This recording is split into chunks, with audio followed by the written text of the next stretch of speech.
All right. Hello, everybody. Thanks for joining us. We'll just give it another minute for folks to trickle on in.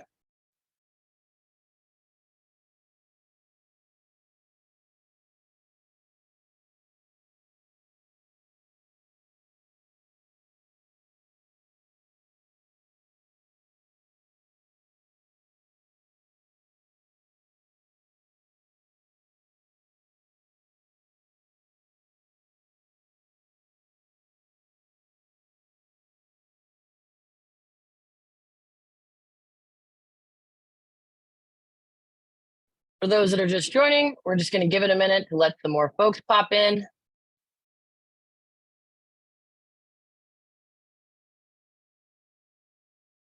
Thanks for joining us this afternoon or this morning. I guess it's 3 now, so everyone's in the afternoon.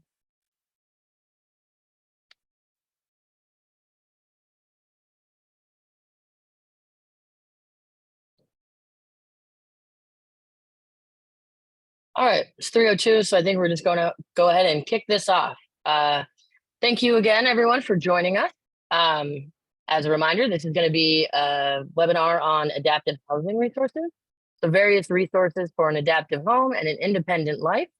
Our presenters today are going to be a couple folks from PVA, Habitat for Humanity, and the Department of Veteran Affairs. Next slide, please. So quick housekeeping slide. Today's webinar is going to be recorded and available for your viewing at pva.org. If you need closed captioning, that is available. You can click the closed captioning button in the meeting control bar at the bottom of your screen to turn that on. And if you have any questions, please type it into the Q&A box. We are going to have a portion at the end of the webinar for questions. So we will address larger questions at the end of the presentation. Next slide, please. So a few things that we're going to cover today. We'll do some brief intros from everybody. Everyone's going to get an opportunity to talk about their specific program and the resources that they provide.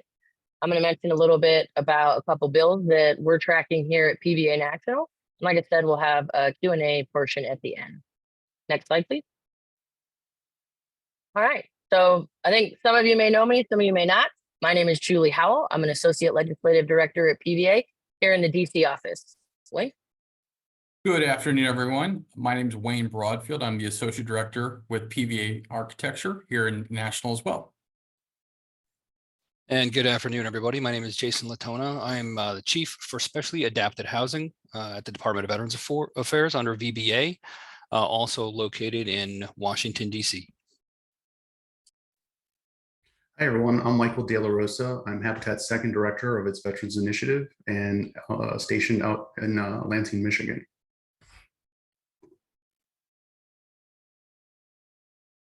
I keep forgetting to unmute. Sorry, everyone. Next slide, please.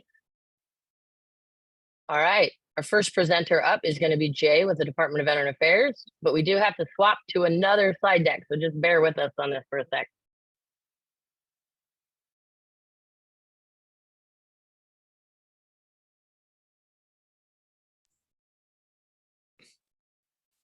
Excellent.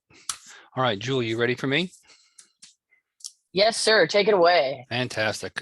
Thanks so much again, Julie, for having me here today and for the opportunity to speak to everybody on the line. Thanks so much for joining us. This is such an important topic. If at any time you can't hear during the presentation or something gets garbled, please just shout out and I'll try to fix it. I'm on my headset. Hopefully you can hear me okay. And again, I'm so happy to be here with Mike DeLaRosa from Habitat, as well as Wayne from PVA and the rest of the staff that are here.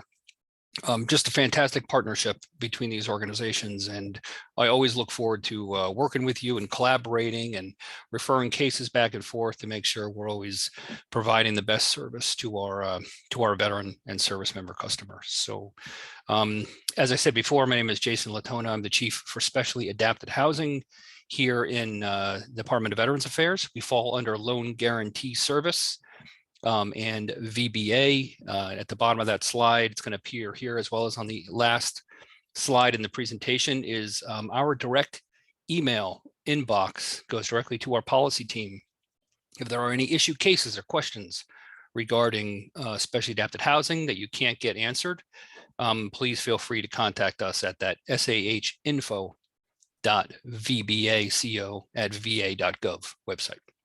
Marissa, thanks so much for support with the slides. If you don't mind flipping to the first slide. Okay.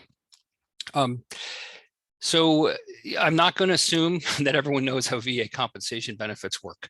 Okay, it can be kind of challenging to navigate, especially as veterans and service members. A lot of times we have a lot of other stuff going on in our lives right now. Learning another process isn't always the best thing. We don't even always have brain space for it. So this slide just provides a general overview. So veterans of the United States Armed Forces with disabilities, service-connected disabilities, may be eligible for veteran disability benefits through VA. Once the veterans applied for benefits, filled out the 526EZ form and pursued it and worked through an excellent veteran service organization, maybe like PVA, submit all the evidence, the VA is going to evaluate the medical evidence, and then they're going to determine whether or not the veteran qualifies for benefits. At this point, VA is going to assign a disability rating level. That level is going to dictate the amount of monetary compensation that the veteran might receive due to his or her disability or disease. And of course, ratings are assigned in 10% increments, 10% up to 100%. The higher disability rating, the more severe the disability, therefore usually the higher the monthly compensation is. Marissa, slide please. Okay, so in the Specially Adapted Housing Program, although our program is specifically specially adapted housing and the grants within it, we really consider ourselves ambassadors for all of the VA housing adaptation programs. We've got 4 grants total, and then we have the HISA benefit. So whenever I talk about specially adapted housing, I want to provide a little view of everything that's in our toolbox that veterans may benefit from based upon their disability, because they're not going to be eligible for everything in most cases. So this slide provides a basic overview as of snapshot in time, end of fiscal year or beginning of fiscal year 24, the max grants that are available based upon these housing programs. The first 3 on this list fall under the Specially Adapted Housing Program. And those grants are, the first is the Specially Adapted Housing Grant, which is the largest grant. Historically, this is the original grant from 1948. It's known as the Wheelchair Accessibility Grant originally. The intent of this grant was to ensure that veterans who had mobility issues were able to move out of the VA hospital and move into a home of their own and be able to live more independently. Obviously, this grant has evolved over the years. We were provided permission by Congress to increase the amount of this grant every year based upon the cost of construction. So as long as the industry does well, we will continue to raise this, or the grant amount will stay the same, but it will not be reduced. This grant usually covers accessibility issues. So veterans who have loss or loss of use of multiple limbs or have permanent blindness in both eyes may be eligible for this large grant. The second grant is the Special Housing Adaptation Grant, and this grant provides a little less money, but it's focused on different types of disabilities. So veterans who are suffering from certain burns, have loss of use of their hands, may be eligible for this second grant. And whereas the first grant, the cap is $117,000, this grant is a little over $23,000. Now, the third grant is actually a variation of the first 2, and that's the Temporary Residence Adaptation Grants. So previously, we had the first 2 grants, which require a veteran to own their own home. The third grant does not require that. This is for a veteran or service member who's residing temporarily in the home of a family member, loved one. So if a veteran is eligible for the large Specially Adapted Housing Grant, but let's say they're transitioning out of medical facility, or they just don't have a home of their own and they're living with a parent or child or other loved one family member, they can receive up to $47,000 to adapt that loved one's home.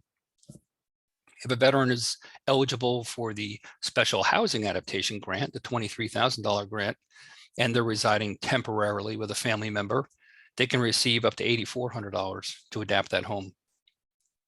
One thing to point out that if a veteran or service member does use the temporary grant, they will still have their complete grant available when they purchase their own home. So if a veteran spends $47,000 adapting their family's home and then eventually purchases their own home, they will still have $117,000 left to adapt their own home. And there's some more details around that, which we'll cover in the next slide.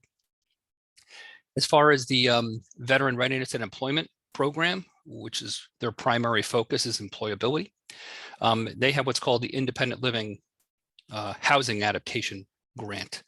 This grant provides up to $107,000 for individuals who are not able to work or have other independent living needs. This VRNE Housing Adaptation Grant is actually delivered by the Specially Adapted Housing Program. So although VRNE will determine eligibility for this grant, once they've determined eligibility, they will refer the grant over to the Specially Adapted Housing Program, who will deliver the adaptations. And last, but definitely not least, is the Home Improvements and Structural Alterations Grant, also known as HISA. This is managed and delivered by the VHA Prosthetics Service. And this provides either $6,800 or $2,000 for a veteran who has home accessibility needs in support of treatment they're getting for disabilities. Next slide, please, Marissa. Okay, what is the Specially Adapted Housing Program? So as I stated, we're responsible for policy, outreach, and delivery of the 3 grants, but we're also ambassadors for all 5 grants. As you just saw on the previous slide, we provide grants up to $117,000 to veterans and service members with serious service-connected disabilities. We're trying to create a barrier-free environment. We're trying to help veterans live more independently or temporarily reside in the home of a family member. Next slide, please. Additional details, veterans and service members can use their grant up to 6 times, totaling the maximum amount.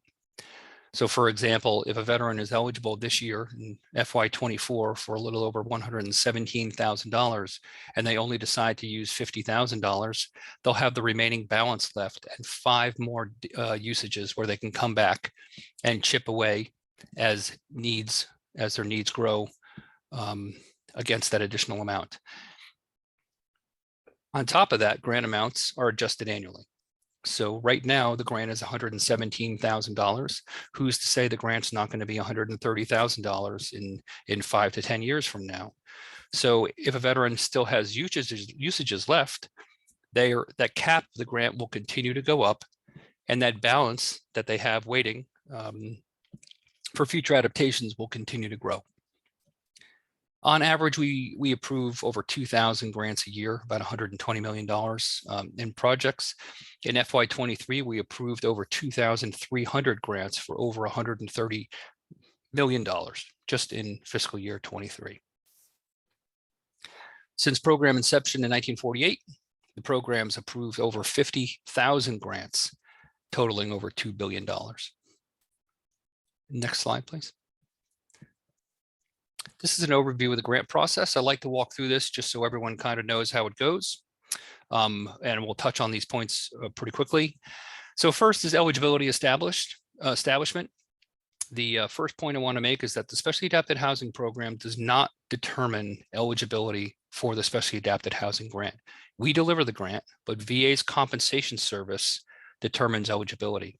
So if you've applied for the Specially Adapted Housing Grant and you've been granted eligibility to the grant, that was compensation service.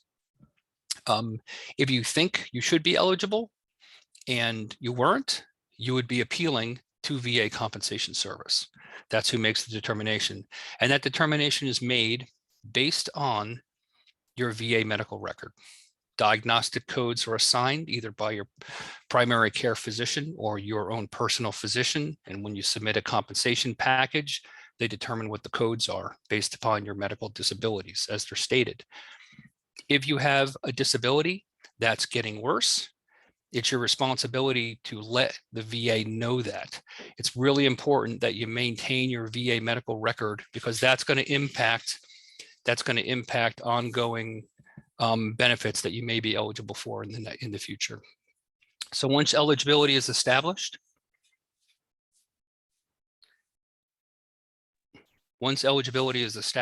we have an initial interview period where within 2 days of being notified that we have eligibility established, you'll be contacted by a specially adapted housing agent. That agent is assigned specifically to your case and will work with you throughout the entire life cycle of your project.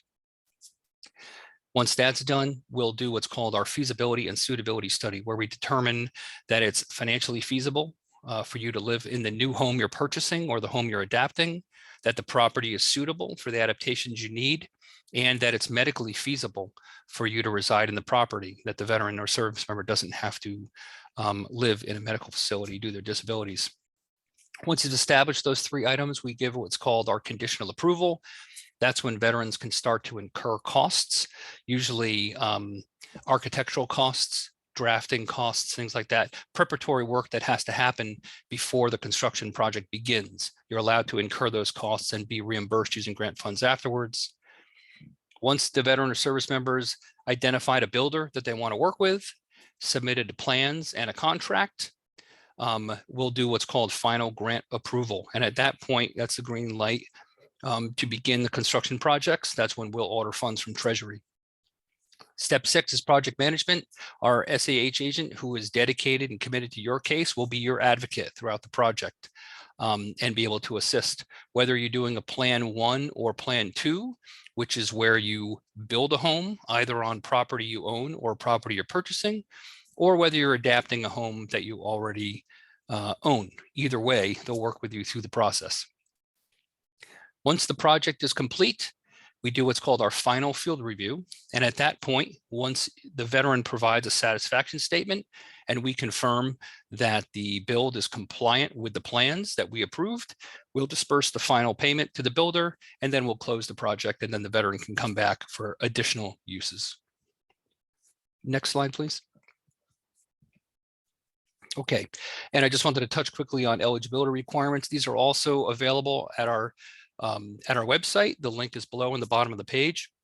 So for the large grant or the smaller grant, for the large grant, loss or loss of use of both legs or arms, blindness in both eyes having only light perception, loss or loss of use of one lower leg with residuals of organic disease, loss of a single limb after 9/11, or for the smaller grant, loss or loss of use of both hands, severe burns, or certain severe respiratory injuries.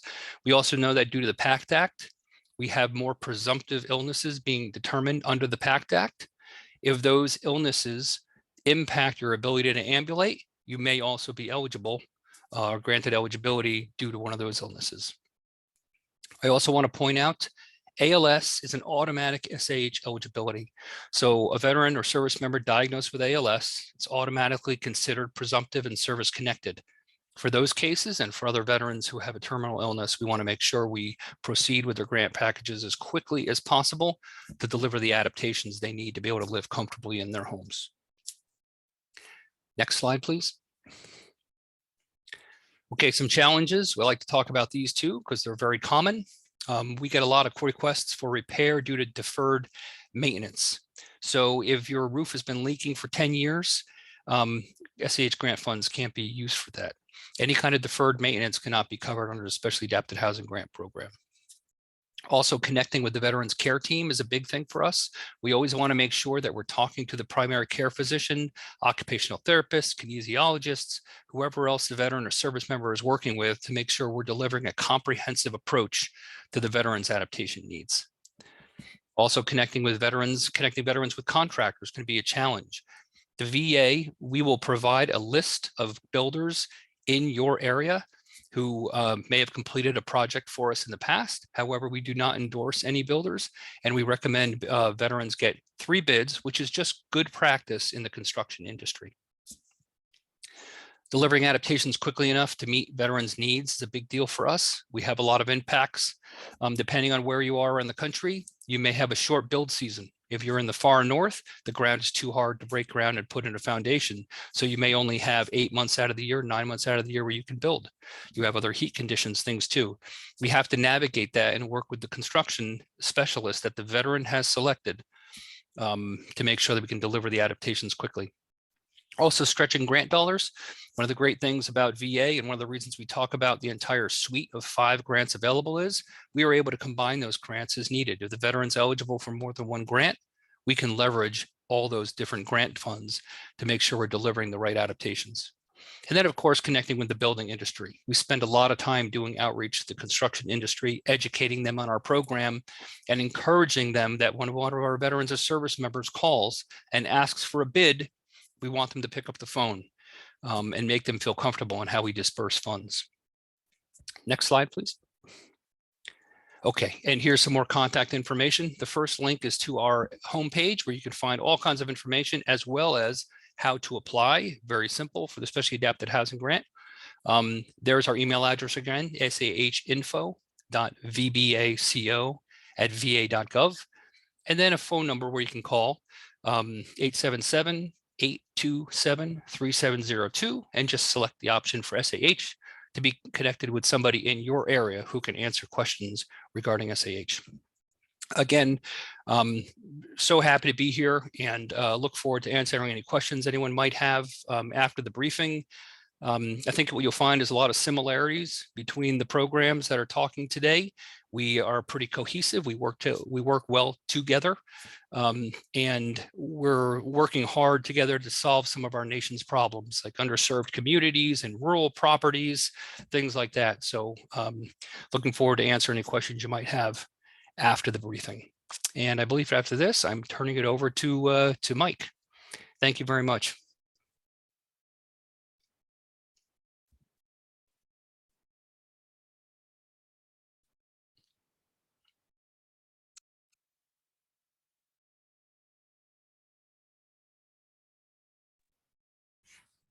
All right, thanks so much. And thanks for letting me join you here today. It's always cool to be with a group like PVA, and it's a pleasure also to present along Jay. As Jay mentioned, Habitat for Humanity and the Department of Veterans Affairs like to work together and find ways to serve our veterans. And so today, I'd love to just help you understand how Habitat shows up in this space, as we believe that, everyone deserves a decent place to live that's accessible, safe, and affordable. So with that, we'll go to the next slide. Cool. So again, like I said, it's my pleasure to speak with you. Habitat has a focus on military families and veterans. And as a global nonprofit organization, it's our mission to center making tangible differences in people's lives. Next slide.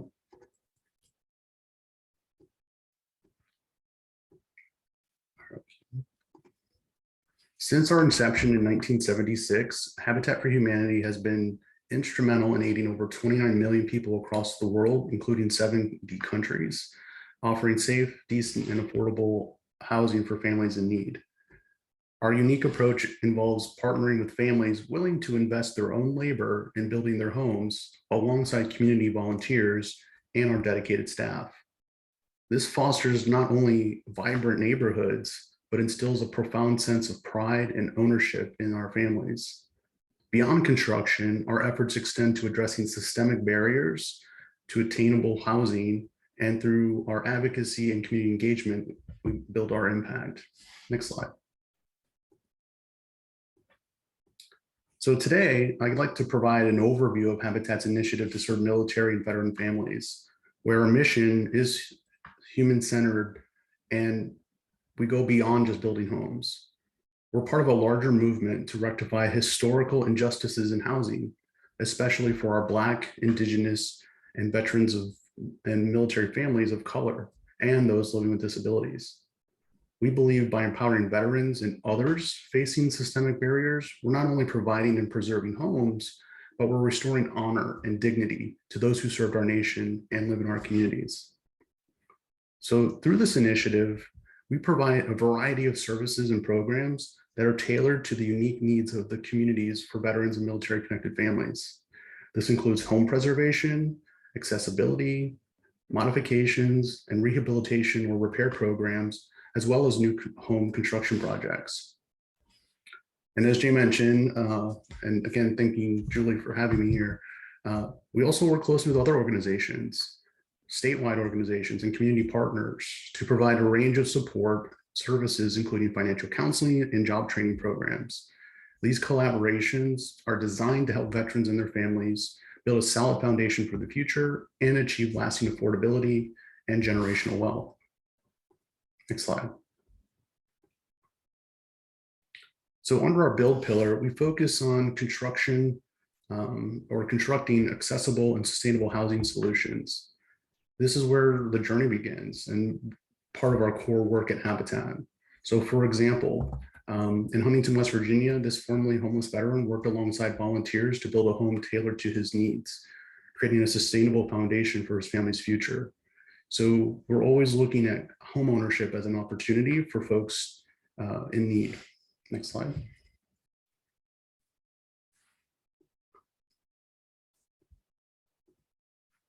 And then the other part of our build pillar is home preservation.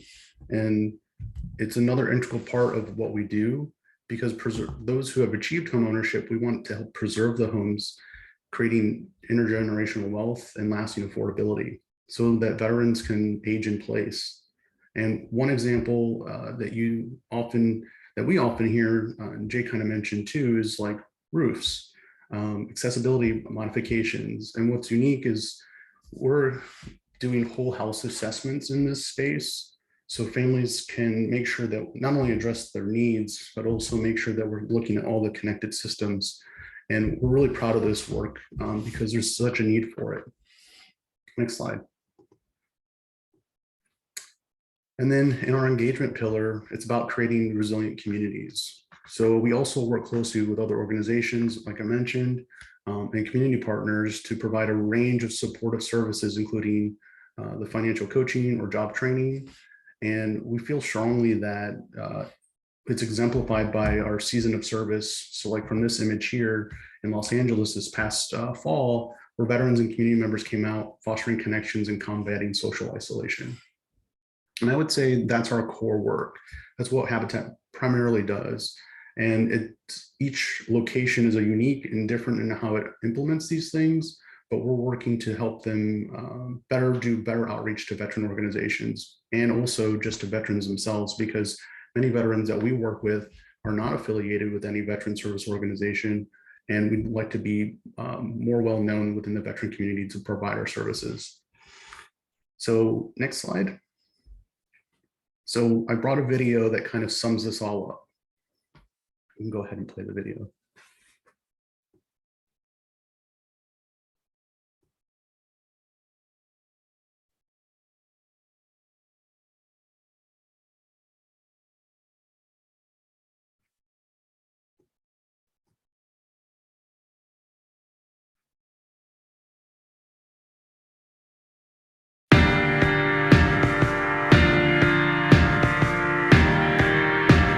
We are located in the Upper Peninsula of Michigan, right on the Wisconsin border. So our build season really is middle of May through the end of September, but our winters are rather brutal. So if you don't have a heating system that works throughout the winter, you are not going to survive. No veteran should have to live like that, but really no human should have to live like that.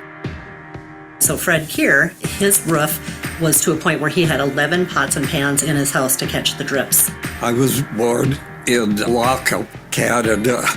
Population about 14. My name is Donald Anthony Pavanati. Bonaldi. You know that one. Oh boy. Did he wear his bikini? Mike Miller, spent 22 years in the Marine Corps. Andy Vandenbush. Brian Clark. My name's William Middlemass. I'm a former Marine. I would tell any vet that if they're able to, they should help. There's two of us here today that are veterans ourselves. So this just kind of gives back to our fellow comrades. The Habitat for Humanity Menominee River affiliate covers Dickinson County and Iron County in Michigan and the surrounding Wisconsin communities. This area is supportive of their neighbors, of the community, and it's not just us at Habitat that see that, but all the other agencies in this community too. I mean, the support is phenomenal. In general, our area has an aging housing stock. Many houses are over 100 years old and they're hard to maintain. So as these veterans have lived in their homes, those repairs can really mount. The roof started to leak when we found that leak in our bedroom. We had a particularly harsh winter last year with the snow load, and many people had leaky roofs. I fell off this roof twice. I said, the third time it's not going to happen. He's like, roof is getting bad. He said, well, go over to Habitat for Humanity. So that's how we got in with Nancy and Kathy. And so that's quite a pair. 8 years she's had to put up with me. Friendly people that you can just talk to, and right now, like I talk to you. There's still a lot of people like that out here.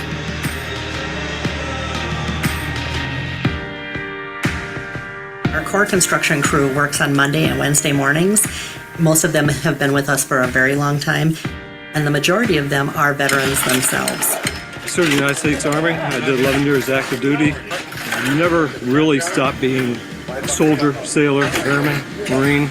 You're just part of that alumni. Myself being a veteran, I wanted to come out here, doing my part a little bit just to help them out. It gets in your blood after a while. For these guys and gals to take time away from their families is just unbelievable. And we have fun, that it's not like, gotta go. So let's get this done, let's do it right, and make sure we do a good job. They gave up the ultimate sacrifice. Some of them paid with their life. I was very fortunate. I was just fortunate, that's all I was. Oh, you just had me to keep you going, that's all. Yeah, her and her Italian food. Me, they did a fantastic job. I'm satisfied with everything they did. And I'll tell anybody that asks me about it, I'll tell them what I think. I thought, well, they're only going to do so much, and that's it. There was 7 trucks out here. The roof was half tore off when I got back from coffee. We're doing 20 to 25 repair projects a year, and that is really putting us way above what we should be able to handle for our affiliate size. Operation Shingle Storm was a fantastic way to engage with our veterans. Nancy and her team have a great relationship with our state Habitat for Humanity, and they help us out a lot by performing really well with the repair projects that they do. Probably the most crucial person is the Habitat local affiliate here, being the chief executive one minute, the sandwich girl the next, and bring us together, making it all happen. We're at the forefront of what we can do, and it all starts here. So we really wanted to be able to celebrate our veterans and our commitment to them and the work that our volunteers were doing. So we had a celebration dinner and invited all of the veterans whose homes we were going to be working on. And mentioning it, people actually came to us and said, hey, we've got something we'd like to give to the veterans. We went to the picnic stand, and then all of a sudden they come up and they said, there was only 4 guys that was there we got from a the surprise veterans, for you. I had no idea why I was there. So one of our local quilt guilds made veterans quilts of valor, they're called, for the veterans who received new roofs. And then one of our board members found someone that wanted to make, it's the UP symbol with a flag in the background, and they're wonderful. That was a surprise. I had no inkling about it at all, nothing. I kind of felt proud that they were giving me this. One guy actually cried. He said, I don't ask for things. I have a hard time accepting things. And to be given these gifts is really over the top. The guys that you honor are the guys that never came back. 18, 19 years old. Look at the life I'm telling you I've had. They had nothing. They didn't have a chance in life. It's gone. War is hell. Well, that's about all I got to say about that part. My favorite quote by Sidney Smith is, it's not okay to do nothing because you can only do a little. Do what you can. If you're a veteran and you're sitting around, you're not doing anything, and you just feel kind of lost, or you think that you're not necessary, you're not needed, you are needed. You are needed, and it is necessary that you go back and refeed that thing that those years in the military had given you.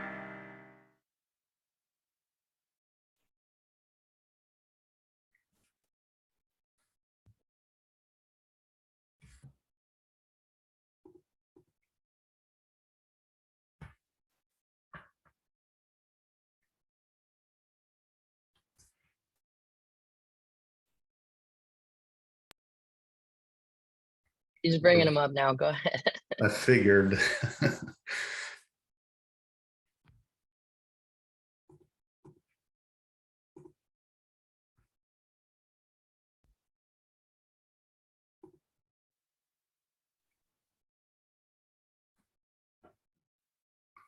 Okay, great. So just kind of like I was trying to explain, it's more than just building homes that we're doing here at Habitat. We're trying to also help create a world where every veteran has a place to call home and is surrounded by, their community and feel supported. So we invite you to join us in this mission. Our biggest challenge at Habitat is finding veterans who want to participate in our mission and our programs. We think we can help where we can. And if we can't, this is when we pull in our partners and try to find a way to make things work. So we really appreciate your support and dedication. Next slide. So I kind of wanted to pause and talk about one of them in particular. So HUD has a pilot called the Veterans Housing Rehabilitation and Modification pilot that they're doing. It's a congressional fund that allows us to rehabilitate or modify the primary residence of a veteran. You can see here, we're looking at specifically for HUD guidelines, HUD's regional AMI, so less than 80% AMI of your area. And then in addition to that, what's unique, we feel strongly, is that this is actually a grant that's available for veterans who are living with a disability that's either physical or mental, and can also be considered non-service connected. So we think that's pretty cool. And then on the right here, you can kind of see the types of work that we're allowed to do regarding utilization of these funds. So physical modifications for bedrooms, ramps, or even energy efficiency improvements, which we're really excited about. Then next slide. So I'm sure you're all excited about getting connected. So here's how you can take the next step. To find your local Habitat for Humanity, there on the screen, you can see 1-800-HABITAT or 422-4828 option 2. And you'll talk to somebody and we'll help you find your local Habitat office. That's probably the easiest way. And then what's it called? You can also visit our website. You can see there, that's where you can fill out the contact form and you can submit the information that you're looking for or trying to get connected with. And then if you want to volunteer with us, we always need veterans involved in our work. Some locations have lots of veterans involved. I'll tell you that right off the top, but we could always use some more. So whether your skill sets are talking, writing, building, organizing, whatever it is, we can use your help in helping serve not just our veterans, but all of our communities. And we appreciate, and again, I appreciate the time to be here to present with you all today.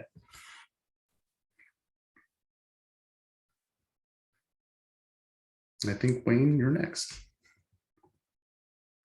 Thank you so much, Michael. And just to be full circle, I did have the opportunity to work and serve at a local Habitat for Humanity during my college years in Philadelphia, and enjoyed that opportunity as much as possible. So thank you all again for joining me. Again, my name is Wayne Broadfield. I'm the Associate Director for Architecture with PVA National. And I'm just going to touch about what our department does, and then I'll hand it off to Julie about the government relations. Next slide, please. So I am here representing the department, but we do have a robust department. And I want to just give a shout out to all of them.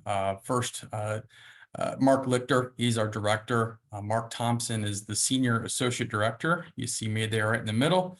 Rachel Christian, she's a project manager, and Linda Johnson, she's our administrative assistant.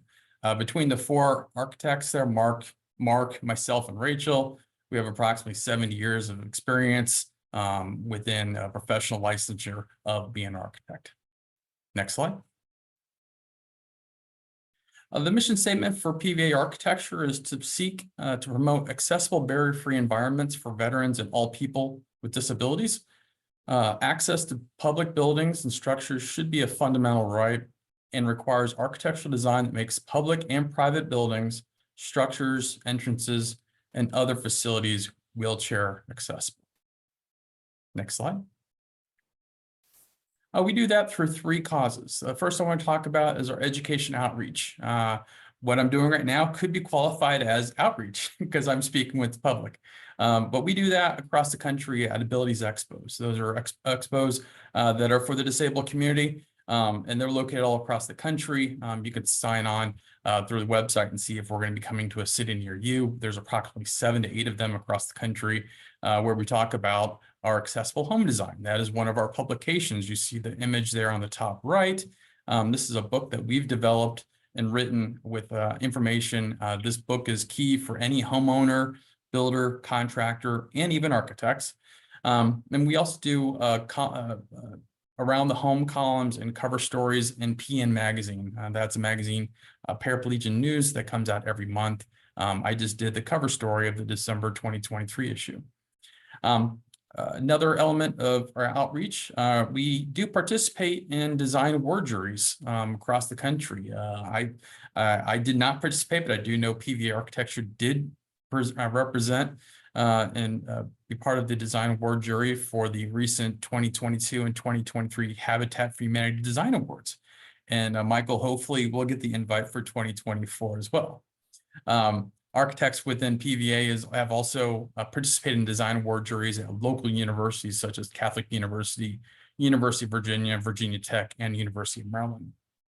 And last but not least, PVA Architecture do provide or present a Barrier Free America Award and such projects that we've recognized. And most recently, in 2022, we recognized the Kennedy Center for Performing Arts for many of their projects and modifications to make sure that their the venues are accessible and barrier free.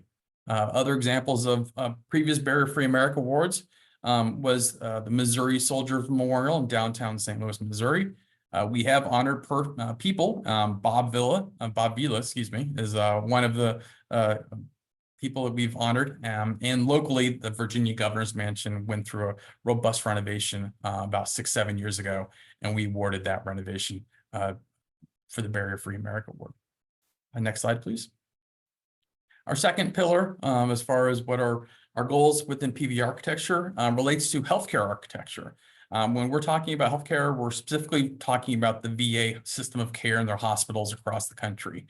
We do that through in-person site visit and inspections with other departments within PVA, the 26 hubs across the country and their associated spoke sites, total about 150 total VA medical centers across the country. I myself personally travel from Seattle, Washington to San Juan, Puerto Rico. So that gives you an extent of how far and what our reach is to actually visit these centers.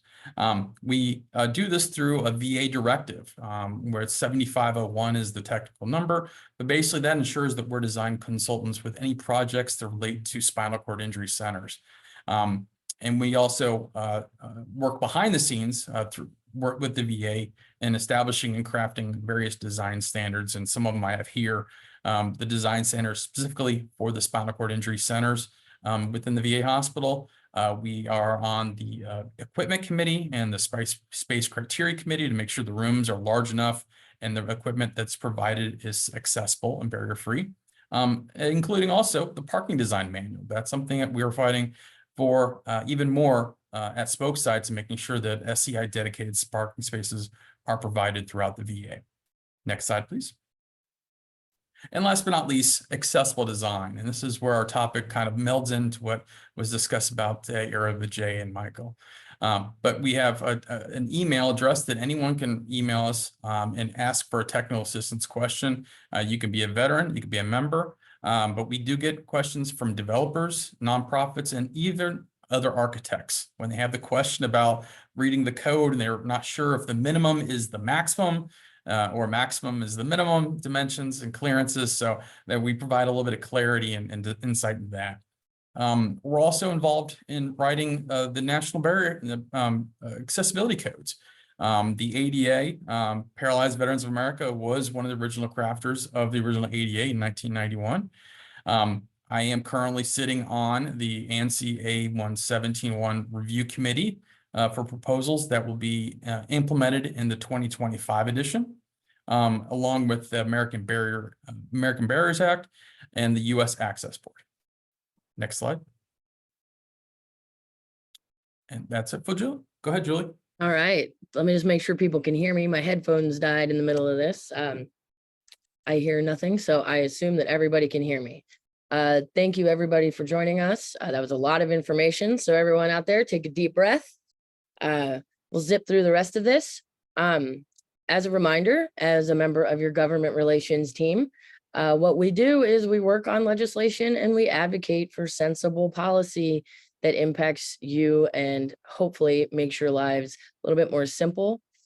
Make sure that you get access to the benefits that you've earned, and again, just access to those benefits that will help you lead an independent life. We work with Congress, we work with other veteran service organizations, and we create a united front to elevate the voices of our membership to make sure that you are forefront in Congress's mind. Another thing that I sometimes do, just as part of my roles here, is we work with other disability advocacy organizations, and I sit in on the housing task force that ensures that, you know, all housing that's available is accessible. Obviously that's a long fight, but we're participating in several different avenues of awareness and advocacy, making sure that the needs of PVA members and other folks with accessibility barriers are heard and seen, and that those issues are addressed. Another one of our jobs here in government relations is to track all the relevant legislation that impacts all of you. And lastly, through mediums like this and just through getting to know you guys, we get feedback from you and from our NSOs that you all work with so that we're able to craft conversations that help improve everyone's situation. Next slide, please. I'm just going to flag quickly a couple of bills because I want to make sure that we get time to address your questions.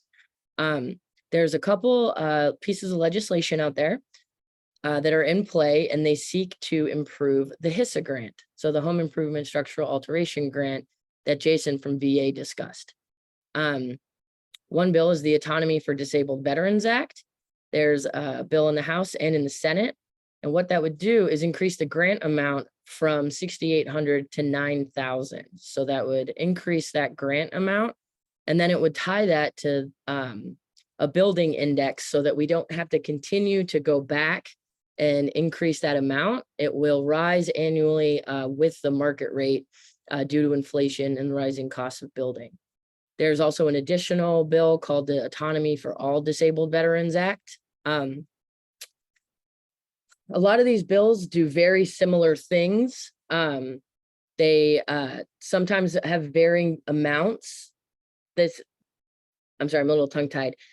What we're hoping to accomplish is to get the best of all three of these bills into one final bill that passes through. The Autonomy for Disabled Veterans Act also would raise the cap for non-service connected veterans. That would elevate that amount as well. There's a question in the chat asking if there's a grant for non-service connected veterans, and that would be your HISA grant. Currently, for non-service connected veterans, that amount is only $2,000. And we're hoping to work with congressional offices to increase that. One bill says to $5,000. And if we really push and really work, we might be able to get just one flat rate for the HISA grant. But that's going to take a little bit of wheeling and dealing on the back end.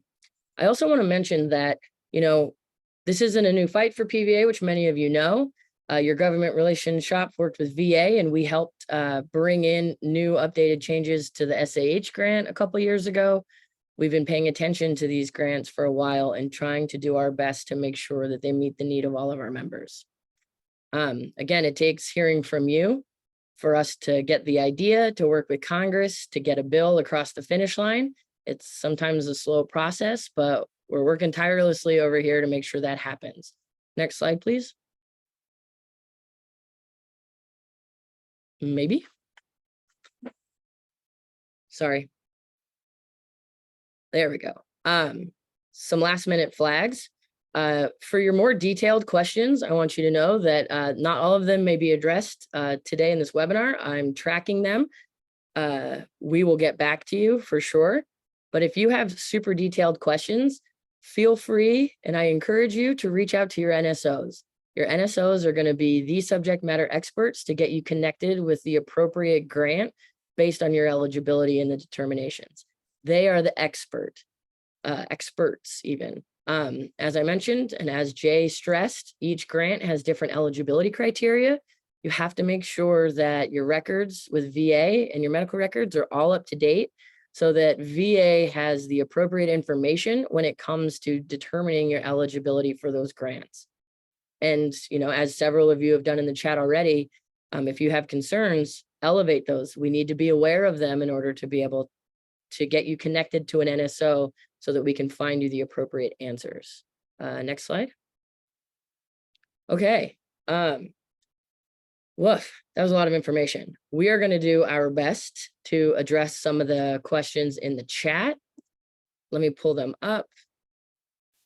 Let's see. So Jay, I think this is probably best suited for you. Does the TRA allow a veteran to modify their daughter's house for when they visit, or is that too temporary? The intention with the TRA grant is that you're adapting a primary temporary residence. So it really depends on how much time you spend there and whether it's your primary residence. But if you'd like, you could reach out and we could involve your specially adapted housing agent and we can look at your specific case. It's probably the best way to answer the question. You can reach out to us at the SAH info mailbox and submit the question, and we can give you a call and we can walk you through it. Great, thanks for that. I also want to remind everyone, just again, you are going to get this recording sent to you. So these slides will be available and all of the contact information will be in your inbox for everybody. Jay, another one for you. Is a veteran able to receive both the SAH and the VR&E grant? Yes. Yeah. So it all comes down to eligibility. So if a veteran is determined to be eligible for both grants individually, then they can get both grants. We've had many successful projects where a veteran did not have the amount of money they needed to deliver the adaptations required. So the veteran was able to apply for, let's say, the VR&E housing adaptation grant. And through that, as long as they met the requirements, they were able to get the supplemental funding they did. One of the most popular collaborative efforts we have, of course, is working with the HISA grant. So veterans who are eligible for a specially adapted housing grant will most likely be eligible for the HISA benefit. I keep saying grant, it's a benefit. But there are ways like that we have to stretch funds. So the short answer is yes, you'd need to be determined eligible for each grant individually. And we would not duplicate adaptations. We wouldn't do the bathroom and then next year replace the bathroom because you like a better one. That's duplication of benefits, but you can apply and receive both benefits if you're eligible. Great, thanks. Sorry, I'm scrolling through these questions trying to multitask, which apparently is not my strong suit. I've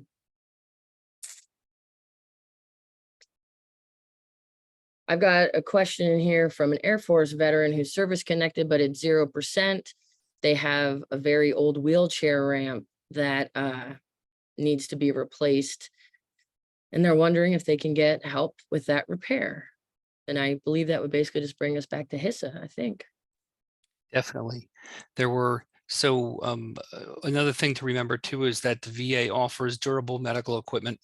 So if you haven't first of all applied for VA medical benefits and submitted your 1010 EZ, please do so. VA medical centers offer all different kinds of durable medical equipment that may help you with accessibility and just normal things in your life, from stair glides to shower seats and things like that as well. If you need a ramp accessibility for ingress and egress, HISA is usually the grant they refer to for those ramps. However, you may be eligible for something else. So we would also encourage you to consider applying for the Specially Adapted Housing Grant or the VR&E Housing Adaptation Grant and have an assessment done there as well. Great. Jay, I think one more question for you. It's something we hear a lot from our members, generators. Is that something that can be provided through any of these resources? Yes. The HISA grant does have requirements for generators, and they're usually emergency generators. So to find out more about that, you should apply for a HISA grant and then reach out to your HISA rep and ask them about your specific case. The Specially Adapted Housing Program can also provide whole home generators.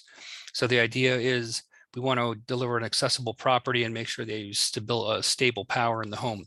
So you may be able to use your SAH grant if you're eligible for a whole home generator as well.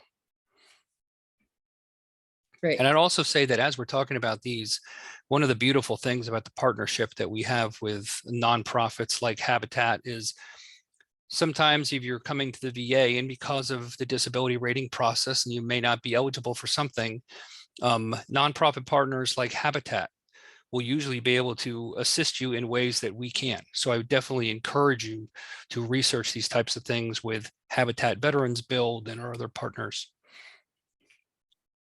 Great. And then actually, I'm sorry, one more, because there's a couple comments in here that I'm going to be a little bit nicer about. General questions. Why does it potentially take so long to get these approved? And then any guidance from either you or Michael about how to find contractors to get this stuff done for folks? Definitely. I'm going to assume the first question is pointed at me because Mike's a lot faster than I am, than we are. But so in order to be determined entitled to one of the benefits, to have eligibility established, you have to do the entire compensation benefits process. So you're looking for getting qualified for special monthly compensation. In order to do that, you have to fill out the 526EZ and go through the whole claim process and provide evidence. It goes through compensation service and the Veterans Service Center, who has raters review the case to determine your percentage of service-connected disability and what your compensation would be. And then at that point, once you've been determined eligible for compensation, then you would be eligible potentially for specially adapted housing. So that process had to run its course. Our VRC or VSCs, rather, Veteran Service Centers, as you know, process thousands and thousands of these claims, and sometimes they take days. I think the average right now is less than 90 days, but it will take time. Now, once you've had eligibility established or you have your rating completed, that process will move more quickly. The application for specially adapted housing or VRNE or for HISA is very quick. It moves very quickly for us to process it. But the compensation service has the burden of going through all the entitled requirements and the disability codes to make that determination. So they definitely have the heavier lift. Now, as far as finding a builder, I know Michael have a lot to say on this. I'll just say quickly, the most important thing you can do is do a keyword search right out of the gate. I always recommend looking for specially adapted housing or accessible housing to find local builders and remodelers who are able to do this work. Even with that said, there are many companies out there. As a former home builder, I realize, and remodeler, that often builders aren't making a ton of money. They're making a living. And so they're going to focus on the things they know and the things that are profitable. That's one of the reasons why we spend so much time doing industry outreach to help educate builders on how they can make money using VA housing adaptation grants for this work. And we also recommend you get 3 bids just because it's a good practice. You want to work with someone you know, so you don't get involved in construction complaints and contract disputes later on. It's very important you find someone you can work with. With all that said, you still may not find anybody. If you're in a rural area or if the market's good and builders are just not answering your emails, you still may not find someone. At that point, we would ask if you're eligible for SAH or VRNE or HISA, work with your VA rep, and they might be able to help you kind of narrow the search or at least assist you with it. And then if all else, if you're not able to find somebody local, or maybe the first place you want to go is one of our amazing nonprofit partners, and I'll turn it over to Mike and let him put in his 2 cents. Yeah, I'll just echo what Jay said. Our Habitat for Humanities also work with contractors and general contractors across the country. So they have a network of short list of folks that they trust to work with, so they can be a resource for you. So I highly encourage you to reach out. And as Jay said, it's also best practice to get 3 bids, so that way you can have a better understanding of what the price range will be. And then in addition to that, another uncommon perhaps resource is 211. So 211 usually is a resource that you can call, and they can tell them, letting them know that you're a veteran and what resources you're looking for. Can also provide a short list for you to use to find contractors. But I would highly encourage you to reach out to our habitats. They're not everywhere. They all have different capacity and experience, but at the same time, we do have a list of folks that we work with, and we'd love to share those with you guys. Can you remind everyone listening how they can get in touch with Habitat? Yes, that's a really great question. So again, we have a number which is 1-800-HABITAT. Option 2 puts you in line with somebody to talk to right away. So you'll hear the phone ring and somebody will pick up. And then otherwise, if you go to habitat.org, we have a contact form at the very bottom, and you can let us know what you're looking for. And then at the end of the day, all of our local habitat offices are focused, with their, either home ownership or home preservation, or both. So each location is going to be a little unique, but at the same time, when it comes to finding a contractor to do work, they know people. Awesome. Thank you. Well, we're 2 minutes over on our time. I want to just check in with Wayne real quick and see. Wayne, for the members in the audience, can you give them any last minute advice or let them know what your department might be able to do for our members? Absolutely. Thank you, Julie.